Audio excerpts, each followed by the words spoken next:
സമാധാനവും സർവ്വനന്മയും. നിങ്ങൾ കേട്ടുകൊണ്ടിരിക്കുന്നത് സായം പോഡ്കാസ്റ്റ് സീരീസിലെ ഒരു എപ്പിസോഡ്. ഞാൻ കപ്പുച്ചൻ സന്യാസ വൈദികനായ ജയന്ത് മേരി ചെറിയാൻ.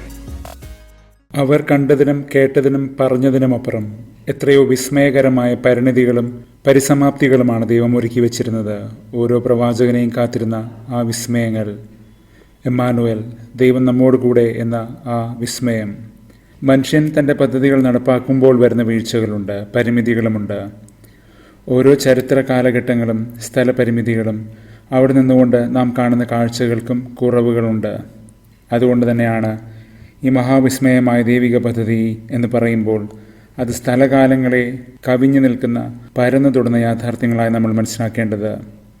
നമുക്ക് പിടിതരാത്ത ഈ ദൈവിക പദ്ധതികളിലേക്ക് കൺ തുറക്കാനുള്ള ക്ഷണം കൂടിയാണിത്. ഇന്ന് പരിശുദ്ധ കന്യക എലിസബത്തിനെ സന്ദർശിക്കുമ്പോൾ ലൂക്ക 1:39 മുതൽ രണ്ടുപേരുടെയും ഉദരത്തിലെ ശിശുക്കൾ പരസ്പരം അഭിവാദനം ചെയ്യുന്നുണ്ട്. ഗർഭസ്ഥനായ സ്നാപകനാകട്ടെ കുതിച്ചു ചാടുന്നുമുണ്ട്. അത്രമേൽ ക്രിസ്തുവിനെ അറിഞ്ഞവനാണ് യോഹന്നാൻ.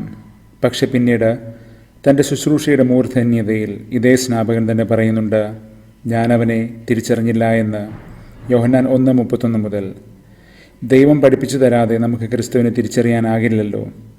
തിരിച്ചറിവുകളും തിരിച്ചുവരവുകളും വീണ്ടും വിചാരങ്ങളും ദൈവം ആവശ്യപ്പെടുന്നുണ്ട് ഈ ദൈവാവിഷ്കാരത്തിൻ്റെ വഴികളിൽ. ഇന്ന് മിക്ക 5:1 മുതൽ 4 വരെ നടത്തുന്ന വിശേഷപ്പെട്ടൊരു വെളിപാടുണ്ട്. ക്രിസ്തു വന്ന് പിറക്കാനിരുന്ന ബെത്ലഹേം എന്നല്ല ദൈവം പ്രവാചകനിലൂടെ അരുൾ ചെയ്തത്. ബെത്ലഹേം എഫ്രാത്ത എന്നൊരു കൂട്ടുപേരാണ്. ബെത്ലഹേം യൂദയാ ഗോത്രത്തിൻ്റെ പ്രദേശത്തുള്ളൊരു നാടാണ്, ദാവീദിൻ്റെ പട്ടണം. ദാവീദ് യൂദാ വംശജനാണെന്ന് നാം പൊതുവെ കരുതാറുണ്ട്. എന്നാൽ ദാവീദിൻ്റെ പുത്രനായ സോളമന് ശേഷം നാട് രണ്ടായി തല്ലിപ്പിരിഞ്ഞു പോയി, യൂദായും എഫ്രായിമും. അതിനാൽ തന്നെ ബെത്ലഹേം എഫ്രാത്ത എന്ന ഈ പേരിൽ കലഹിച്ചു പിളർന്നുപോയ സഹോദരന്മാരുടേതല്ല, പിളരാത്ത സാഹോദര്യത്തിൻ്റെ ഐക്യനാമമാണ്. എഫ്രാത്ത എന്നത് എഫ്രായിമിൻ്റെ ഒരു ദേശക്കുറിയാണ്. ദാവീദ് ശുദ്ധ യൂദാഗോത്രക്കാരനായിരുന്നിരിക്കില്ല എന്ന് നിരീക്ഷകർ പറയുന്നുണ്ട്. അതായത് എഫ്രായിമിൻ്റെ ജനിതകരേഖയും അവനിലുണ്ടത്രേ. എഫ്രായിം യൂദായും ഒന്നായിരുന്ന ദൈവത്തിൻ്റെ ജനിതക പദ്ധതി, ഇത് ഒറിജിനൽ പ്ലാൻ. മാത്രമല്ല ജോസഫിൻ്റെ ഗോത്രങ്ങൾ, അതായത് എഫ്രായിമും മനാസയും യൂദായുടെ ഗോത്രവും തമ്മിലുള്ള പരമ്പരാഗത സ്പർദ്ധ, പൂർവ്വപിതാവായ യൂദ തൻ്റെ സഹോദരനായ ജോസഫിനോട് ചെയ്യുന്ന ആ വൈരത്തിൻ്റെ പകർച്ച കൂടിയാണ് ഉൽപ്പത്തി പുസ്തകം പറയുന്നത് പോലെ. ദാവീദ് യൂദായുടേത് മാത്രമല്ല എഫ്രായിമിൻ്റേതുമാണ്. കാരണം അവൻ ദൈവത്തിൻ്റേതാണ്.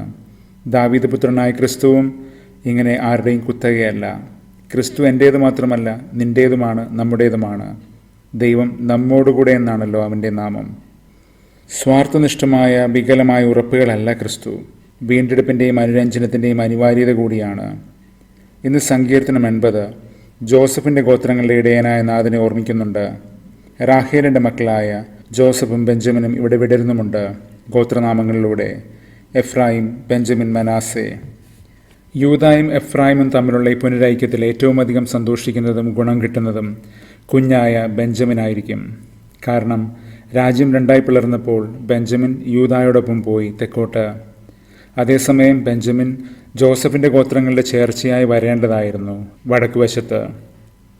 ജോസഫിനോട് മുൻപേ ചെയ്ത ദ്രോഹങ്ങൾക്ക് പിന്നീട് യൂദ പരിഹാരമെന്നോണം ബെഞ്ചമിനെ ചേർത്ത് പിടിക്കുന്നത് ഉൽപ്പത്തി പുസ്തകത്തിൽ നമ്മൾ കാണുന്നുണ്ടല്ലോ. ഏകജാതനായ ആദ്യജാതനായ ക്രിസ്തുവിലേക്ക് നമ്മെ ചേർത്തണയ്ക്കുന്ന ഹൃദയൈക്യങ്ങൾ രൂപപ്പെടുകയാണ്. മിഖാ പ്രവാചകൻ കണ്ടതുപോലെ ക്രിസ്തുവെന്ന ആദ്യജാതൻ്റെ അനാദിയിലേക്ക് ഇത് നീണ്ടുകിടക്കുകയാണ്. എഫേസ്യർ 1 ഇത് സൂചിപ്പിക്കുന്നുണ്ടല്ലോ, നമ്മെ സംബന്ധിച്ച അനാദിയായ ദൈവത്തിൻ്റെ പദ്ധതികൾ. ഹെബ്രായർ 10:5 മുതൽ 10 വരെ പറയുന്നത് പോലെ ക്രിസ്തു എല്ലാവർക്കുമായി ഒരിക്കൽ ബലിയർപ്പിച്ചു, വൺസ് ആൻഡ് ഫോർ ഓൾ തന്നെ ബലിയർപ്പിച്ചു. നമ്മുടെ എല്ലാം പകരക്കാരനായ അവൻ, നമ്മളെല്ലാം അവനുമായി. അനുജാതന്മാരെല്ലാവരും ആദിജാതന്മാരെ പോലെയായി. ഇന്ന് സങ്കീർത്തനം 80 പറയുകയാണ്, ദൈവമേ അങ്ങ് നട്ട മുന്തിരിവള്ളിയെ കാക്കണമേ എന്ന്. കഴിഞ്ഞ ഒരു ദിവസം നമ്മൾ ധ്യാനിച്ചതുപോലെ സാക്ഷാൽ മുന്തിരിവള്ളിയായ ഏകജാതനായ ക്രിസ്തുവിൻ്റെ ഓർമ്മയുണർത്തുകയാണ് ഈ കുറി. യോഹന്നാൻ 15. ആ മുന്തിരിവള്ളിയോട് ചേർന്ന് നിൽക്കുന്നവൻ, ക്രിസ്തുവിൽ നിലകൊള്ളുന്നവൻ ജീവനണിയും. നിലകൊള്ളുക, സഹവസിക്കുക, മേനോ. അതേ വാക്കിനാലാണ് ഇന്ന് സുവിശേഷം കുറിച്ചത്. മറിയം എലിസബത്തിനോട് കൂടെ പാർത്തു എന്ന് പറയുമ്പോൾ മേനോ, സഹോദര്യം കൂടാതെ ദൈവസാന്നിധ്യമില്ല, ദൈവം നമ്മോടുകൂടെ എന്നല്ലേ?